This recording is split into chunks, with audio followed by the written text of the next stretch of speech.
Alright guys, welcome back to the channel. We are at my parents' place parting out the F150 again today, and I've just been going nuts. I've taken everything I need so far, just disassembling it, selling. I've sold everything. Look at that. So I sold the bed, I sold all the bumpers, I sold all the tailgates, I sold everything. Not for much money, just I needed to get rid of it. Yeah, and I'm super fortunate. I met a guy who has tons of Fords, tons of Broncos. He bought me a gas tank for it, and I obviously paid him back for everything. He bought me the gas tank for the Ford. I'll show you guys later. Bought me that with his big discount, which was super nice of him. And it was like $100 some off. Thanks to John a lot. I really appreciate that. What we're doing right now is I took the hood off, the fender off. We're just getting down to it here. We're gonna take this off. I do need this. So here's where I ran into a problem at home. This Crossmember is not meant for a Bronco.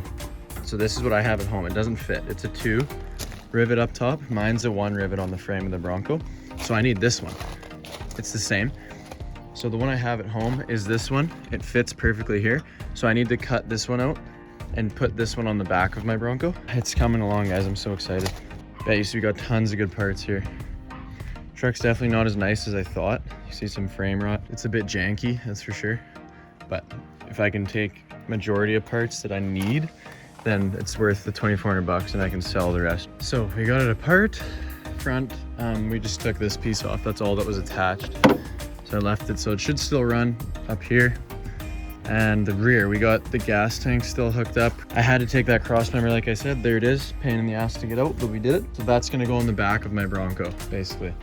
It's the same one, it's just flipped around. And this one stays. We just got our gas tank up there. I think that's it for the rear, honestly. Unless I think of some other stuff, but I don't think anything back here is better than what's on my truck. So we'll be starting up here pretty quick. I just want to make sure I know how this all goes together. Battery, a bunch of stuff here. Like, this is all foreign to me.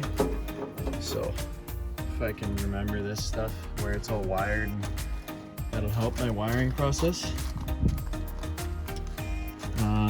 Yeah, the battery's nice battery actually. It's good if we can use that. The tray, I'm not sure what the condition of that, but yeah, you can see he's got new manifold bolts, which is really good because mine broke when I tried to take them off. Yeah, I mean, it's got all the linkage so you can shift from the column. I don't have any of that, so they could use all of that, which is mint. That link there, all the way down, all the tranny links. It's just perfect for me. But I'm just waiting because I want to see if mine will fire up. My one at my house, if that will fire up. Once it's all wired in, the gas tank, then we can see if we want to switch. But right now we're just going to leave it. This here isn't even in. It's a bolt with no nut on the bottom. So it's just free basically. I might hop in and see if it still fires. I don't know if it will. So it fired up for a little bit, died. I think the fuel's not getting to it now. Something seems to be weird with this. You can see smoke was pouring out. It doesn't seem to be opening, which I'm pretty sure it's supposed to open. So air can get in, right? Face is just covered in soot, rolling coal. So we got the rad support, the fenders, got a little new rad support. So basically it's still complete, just the battery. Put the battery on the tire, you can still get it to fire up. We stripped it completely of the body so far. All that's left is the cab and the doors. I want to use this hood. It's nicer than mine. It'd be cool if I could find that hood scoop and then I could just slap it on and call her, because like this is way nicer than mine. But I need to get that hood scoop because I don't want Bond all over my hood. I need the whole interior, but that can wait. I'm gonna go home and see if that Crossmember fits, and I'll record it for you guys and see if that tank, we can get it mounted. That'd be pretty nutty. All right guys, back at home. Just going nuts, like want this done so bad. I just got the rivets out of that Crossmember piece. I had to drill them. Best way I figured was, if you look at what I did, the one side was cut from when I removed it from the F150. Drilled a hole that keeps my little chisel in there, and you just give her with the sledgehammer. Like, you gotta whomp it. It'll bend the Crossmember a bit, but that's right. Okay, finally dealt with the Crossmember. Grab my bag of bolts here, and it lines up perfect, guys. I'm just sorry, I was out of breath. My frame was a little bent on the back, so I was just hitting it with the sledge. So this is my front one. It's in, loose. This is the rear one. As you can see, we got 1 hole, 2. Same on this side, 1 hole, 2 holes. So when you line it up, it should line up mint.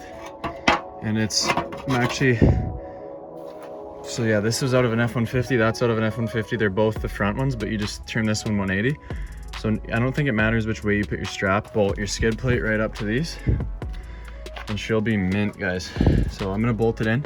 I'll show you guys after. Bolted, just mocked, obviously, all mocked.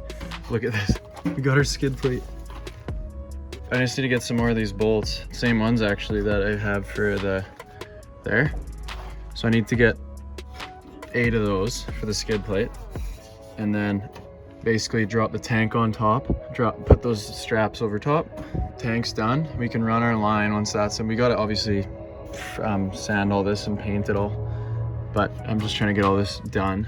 So once it's painted, basically you just drop it in. I'm so happy right now. I cannot explain to you guys. I still need to, as you guys can see, I need to hammer the frame because it's bent. I've been beating it up. It's done a lot better, but yeah, I mean, big progress here.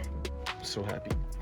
Thank you guys so much for watching until this point. I just want to say these videos are kind of a little bit all over the place because I'm just recording as I do all this stuff. This build is nuts. Like, there's so much to do. These clips are all like kind of here, there. It's just really hard to record this process. It's mentally draining. It's something I didn't think I'd be doing. Like, I didn't have this in mind. I thought I was gonna put a gas tank in this thing and rip it, but clearly that's not the case. So yeah, I just want to say thank you guys so much for the support. These Bronco videos, it's not the editing, but it's the work I've put into it that is just draining. So I just thank you guys for watching, and thanks for all the support. It really keeps me motivated on this build. This one's really tough. This isn't like anything I've ever done before. I like modding trucks, and to do like a full resto is something I've never done. So stay tuned with the channel. We're going off-road next video, so make sure you guys stay tuned for that. It's going to be another off-road video with the Ram. We'll see you guys in the next video.